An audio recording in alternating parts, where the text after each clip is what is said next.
আসসালামু আলাইকুম প্রিয় মালয়েশিয়া প্রবাসী ভাই ও বন্ধুরা, দেশ এবং প্রবাস থেকে যে যেখান থেকে দেখছেন, আশা করি সবাই সুস্থ আছেন, ভালো আছেন। মালয়েশিয়া প্রবাসী ভাইদের জন্য নতুন করে বৈধতার সুযোগ অনেকেই অনেকভাবে জিজ্ঞেস করতেছেন, জানুয়ারি মাসে নাকি বৈধতার সুযোগ দিবে অবৈধ প্রবাসী ভাইদের বৈধতার আওতায় আসতে। বিভিন্নভাবে অনেকেই কমেন্ট করতেছেন এবং বর্তমানে যাদের বৈধ ভিসা রয়েছে, আপনার ভিসা কিভাবে টিকিয়ে রাখবেন। বর্তমান যে সিচুয়েশন চলতেছে মালয়েশিয়ায়, বা আপনার বৈধ ভিসা আপনি অবৈধ হয়ে যাচ্ছেন বিভিন্ন কারণে বা বিভিন্ন পাসপোর্টের সমস্যার কারণে, এ ব্যাপারে কিছু গুরুত্বপূর্ণ কথা বলবো। এবং অনেকেই অনেকভাবে কমেন্ট করেন যে বৈধতার সুযোগ কবে থেকে দিবে, এ ব্যাপারে সম্পূর্ণ ক্লিয়ারভাবে একটা বক্তব্য দিব। আশা করি সম্পূর্ণ ভিডিওটা দেখবেন এবং আপনার প্রশ্নের উত্তর অবশ্যই আজকের ভিডিওতে পেয়ে যাবেন। এবং ভিডিওটা প্রচুর পরিমাণে শেয়ার করে দেবেন এবং আপনার ভিসাটায় বর্তমান সিচুয়েশনে কিভাবে টিকিয়ে রাখবেন। সম্মানিত মালয়েশিয়া প্রবাসী ভাই ও বন্ধুরা, অনেকেই বলতেছেন যে নতুন করে বৈধতার সুযোগ কবে থেকে দেবে, বা জানুয়ারি মাস থেকে নতুন করে বৈধতার সুযোগ দেবে কিনা। বিভিন্নভাবে বিভিন্ন লোকে কমেন্ট করতেছেন এবং হাজারো প্রবাসী ভাই অপেক্ষায় রয়েছেন জানুয়ারি মাসে বৈধতার সুযোগ দিবে।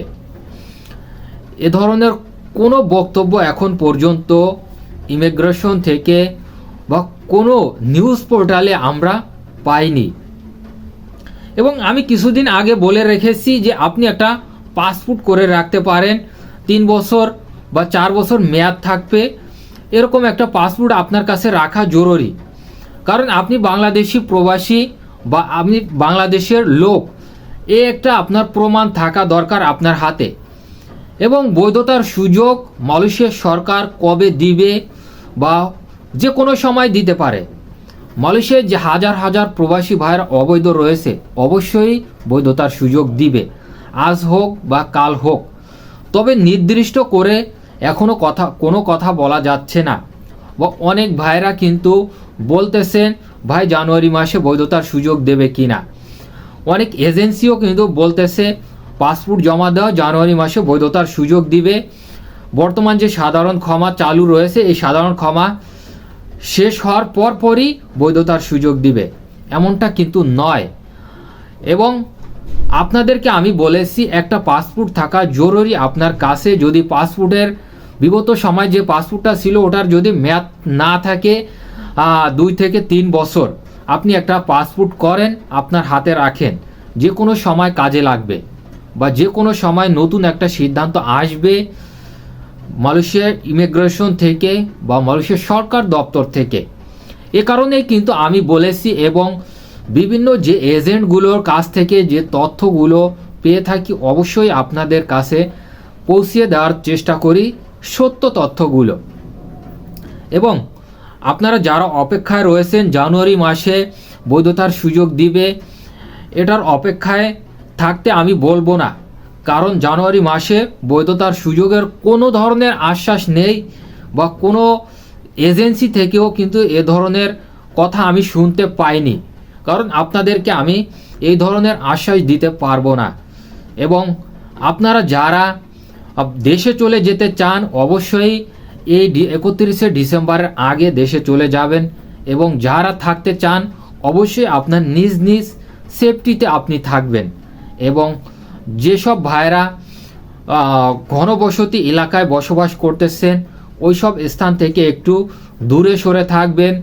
এইসব স্থানে কিন্তু অপরাধী পরিচালনা করতে পারে ইমিগ্রেশন থেকে। আশা করি আজকের ভিডিওটা বুঝতে পারছেন। এবং যারা এমআরপি পাসপোর্টের অপেক্ষায় রয়েছেন, আপনারা এই অপেক্ষায় না থেকে আপনারা ই পাসপোর্টে আপনার পাসপোর্টটা কনভার্ট করতে পারেন। কারণ হুটফাট করে সিদ্ধান্তে এর কোনো পরিবর্তন হবে না। এবং বিগত সময় আমরা দেখেছি আমাদের দেশে হুটফাট করে সিদ্ধান্ত নিয়ে এই সিদ্ধান্তের আর কোনো পরিবর্তন আনেনি। এবং আপনারাও দেখেছেন যে আমাদের যে প্রধানমন্ত্রী ছিল বিগত সময়ে, তিনিও কিন্তু একই অবস্থা করেছেন। যে সিদ্ধান্ত নিয়েছেন সেই সিদ্ধান্তই বহাল রয়েছে, তার থেকে একটুও চুল পরিমাণ তিনি পরিবর্তন করেননি। এবং আমাদের বর্তমানে যে বিভিন্ন জায়গায় যে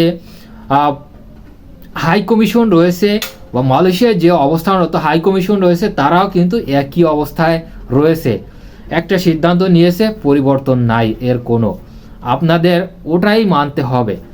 আপনি বাসেন কি না বাসেন সেটা তাদের দেখার দরকার নেই।